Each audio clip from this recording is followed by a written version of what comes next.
Hi there, my name is Nick Snyder, and today I'm going to be presenting to you guys a little bit about peace and violence because this is my basic assessment for the course. So, first, we're going to talk a little bit about the types of violence in peace. First, positive peace is a lasting peace that is built on sustainable investments in economic development and institutions, as well as societal attitudes that foster peace. So, it's when two groups or countries or whatever who would just like stop fighting when they make an agreement and they're working on improving their relations and making the people on either side sort of improving their lives and fulfilling everything and trying to give everyone the resources that they needed and what they were fighting for in the first place, essentially. All negative peace really is the absence of organized violence between major human groups. That is to say, simply when violence doesn't exist. So, easy example to think about this would be, say, the Cold War, because there was a huge ton of negative peace there.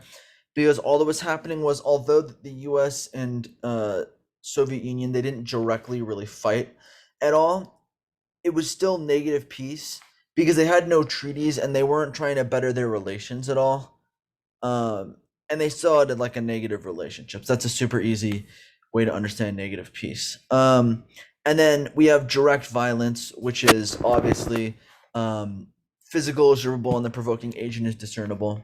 So that's simply to say, anytime two groups of people are being violent toward each other directly or head on. So, like for example, a war, it would be complete direct violence because you're going to have two armies fighting each other. If I were to punch someone in the face, that would be direct violence.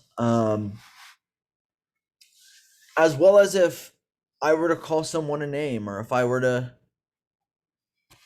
yell at someone or verbally hurt someone's feelings to make someone feel bad, that would be also considered direct violence because I'm doing an action that is harming the other person. Well, it be whether it be physical or mental. And then structural violence is built into political, economic, and cultural structures. It has the same ability to harm but operates at a slower pace. It is related to social inequity and injustice. Structural violence is somehow invisible, although its effects are not. It is not necessarily physical, yet its material effects are tangible. So that is to say, like, when one group is doing something constantly to harm someone and it is built into the structure of the society. Two really easy examples are obviously the civil rights movement, and then in addition, throwing in the apartheid in South Africa, because those are both examples of the people in power using their power to harm others and using structural violence to basically keep themselves in power and belittle the other group. And it's just like constant. Structural violence is it just it keeps happening for a really long time. It's not just instantaneous like direct violence. Um, so applying these, I was thinking a lot about Core's article about the ideology of violent conflict and how it details the concepts beautifully when he talks about like Nazi ideologies. First off, I do have to disclaim that the main reason that the Nazi regime did produce so much violence, and Coors does mention this, is because that the fascism they were using, it believed in violence. It was a violent ideology. Like Coors says, any ideology that is violent will produce violence. That's the number one thing that's going to produce violence. But in the example, direct violence occurred when the Nazis invaded other countries, or also when they would like attack Jewish owned shops and businesses, and when they would like intentionally kill prisoners in the concentration camps who were Jewish, but they also had gypsies, and they killed some Catholic priests and a bunch of other people as well. That was instances of direct violence. Structural violence was occurred in the systems of social hierarchy, the continuous maltreatment of Jewish people, and the concentration camps. Because by using the concentration camps, they basically just scapegoated all the people they didn't like, the Nazis, so all the Jewish people, the gypsies, all the people they put in the concentration camps, they scapegoated them for the economic downfall that happened after World War One, and that's how Hitler came to power and everything, and all this happened. So that's pretty interesting to me. And then moments of negative peace really occurred when fighting ceased between the Nazis and the Allies for short periods, because there were obviously times when like it would be like a holiday or something and they like couldn't fight against each other, and that would obviously be negative peace because they're not fighting, but there's still the war's still happening and there's still not positive relationships happening. It also occurs when the rare moments when the Germans would not take any actions toward the Jews in a place. And they would do that when they didn't have the resources or they were building up to sort of invade the town and kick the Jews out. So there was negative peace before the Germans would do more violence. And then positive peace occurred in two situations. One, when the Allies liberated the concentration camps.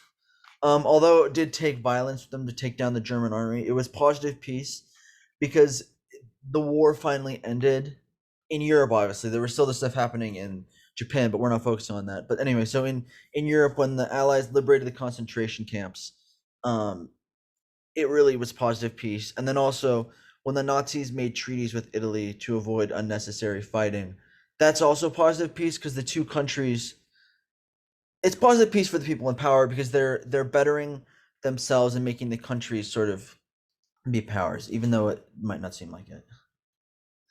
So then now we're gonna move on to talking about methods of resistance. So we have nonviolent resistance being the practice of achieving goals such as social change through symbolic protest, civil disobedience, economic or political non-cooperation, other methods while being nonviolent. Violent resistance is use of violence to achieve social change and or fight back against oppression. And then we have everyday resistance being the practices of individuals and collectives in a subordinated position to mitigate or delay the claims made by elites and effective domination while advancing their own agenda. Understand the difference between everyday resistance and resistance that could either be violent or non-violent is that non-violent resistance and violent resistance, they both aim to have a huge following and have a bunch of people sort of notice what's happening, whereas everyday resistance, it happens when like the people are so scared that they're going to get like attacked or violence is going to happen if they do any type of resistance, that they try and do small acts of resistance that will not get noticed by anyone because they don't want to be noticed. Whereas, like I said earlier, non-violent violent resistance, they do want to be noticed. So for this, I was thinking a lot about how Scott illustrated these concepts when he was talking about slavery in the American South. Really easy to understand that nonviolent resistance would exist when people like Frederick Douglass and also other abolitionists would write books like Uncle Tom's Cabin, and also they would like talk and hold conventions. They would talk about the evils of slavery and bring people's attention to it. And that's resistance because they're basically calling attention to the issue and making people understand, and it's heading towards people disagreeing and sort of the split between the North and South and slavery being abolished in the North, and then the Civil War happening and all that. But it really just like it brought the road to putting slavery on the map and how evil it is. Violent resistance would happen when during slave uprisings, and people on the Underground Railroad would fight the slave catchers because they're resisting against it, and it's really bloody and violent, super obvious, super easy to understand. And then everyday resistance would happen in small acts like slaves would steal food to survive, and also when they helped apply first aid to injuries that would occur due to whipping or overworking in the fields. So now talking a little about causes and responses to violence. So I was thinking a lot about how Ku's main point that violent rebellions are an effective tool for deprived ethnic groups to overcome deprivation to attain political rights. How this was kind of relating to what Kissel and Kim was talking about, in that as humans we're so evolved that our reasoning for violence is way more complex beyond that of just fighting for food, land, or other resources compared to other animals that will fight just to get food or to maybe have control of a certain territory, a certain like land territory for themselves. So really, ethnic groups were engaging, or actually today even they do. So they engage in fighting because they're so oppressed that the only way they feel they can make progress is to fight back violently in order to gain political rights.